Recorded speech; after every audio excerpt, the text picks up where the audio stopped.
šobrīd atrodamies Liepājā, un šeit man aiz muguras trenējās divas Liepājas Metalurga komandas, kas ir puikas 2004. gadā un jaunāki, kas ir dzimuši. Un mēs jau 3 gadus trenējamies, un gadu atpakaļ tieši rudenī bija tāda nepieciešamība, kad bija vajadzīgi mūsu puikām jaunas futbola formas.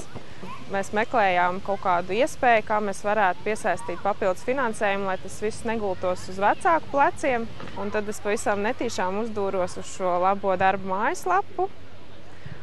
Un sāku iepazīties, kā tas viss notiek un kas man jādara ir, un pieteicāmies. Mēs par cik esam ļoti daudz, mums ir kopā 60 bērni, kurus mēs gatavojāmies atbalstīt tanī brīdī.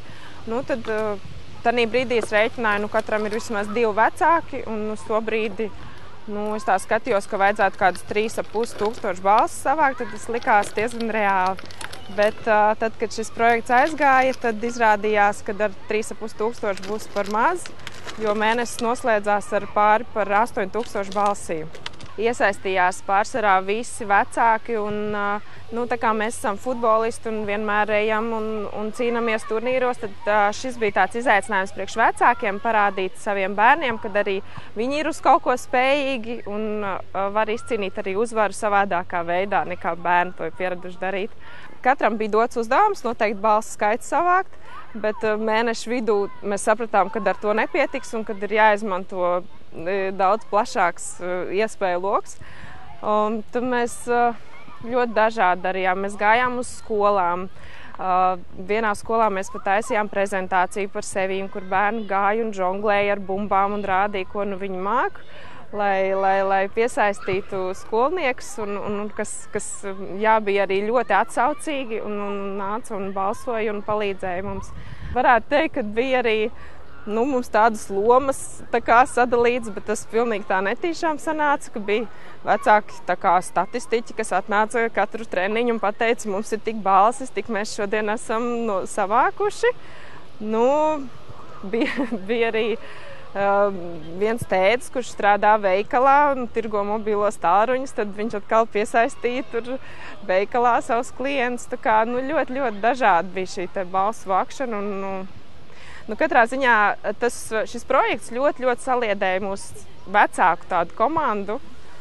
Balva bija 2000 lati, bet izterējām visā tajā inventārā 3000 latu, var teikt. Jāsaka arī liels paldies Liepājas papīram, ka mums pārējo naudiņu nosponsorēja papīrs. Mēs puikas apģērbām gan Nīcā, gan Liepājā, un vairāk 30 formām mēs iegādājāmies Nīcā. Liepājā mēs iegādājāmies gan treniņu formas, gan treniņu baikas. Protams, esmu ļoti apmierināts. Jāsaka liels paldies vecākiem, ka viņi tik aktīvi bija tajā visā, un bērni ir vēl vairāk apmierināts, jo viņiem ir jaunas drēbes. Neskatoties to, ka par to nav ne kapēki jāmaksā, un viņi trenējās ar lielāku azartu, nāk uz treniņiem. Kad treniņos esam visi vienādi, ir, protams, patīkamāk trenēties. Ir pirmkārt manā komandā un turpmāk nākotnē man vienmēr ir jābūt komandā disciplīna. Lai nav tā, ka viens atnāk zaļās getrās vai zilos šortos, rozā maikā. Un tāpēc mēs arī iegādājamies šās formas. Citiem ir novēlēt, kas piedalās šajā projektā, cīnīties līdz galam, nepadotos, jo tas projekts iet mēnesi. Es tā sapratu, jo es arī iesaistījos tajā, jo piesaistījām visus savus rādus, draugus un vajag līdz pēdējai dienai, pēdējai stundai cīnīties. Tad arī kaut ko var arī dzīvē sasniegt. Ne tikai projekts uzvarēt, bet arī sportā un visur citur. Jācīnās līdz galam. 3, 2, 1, aiziet!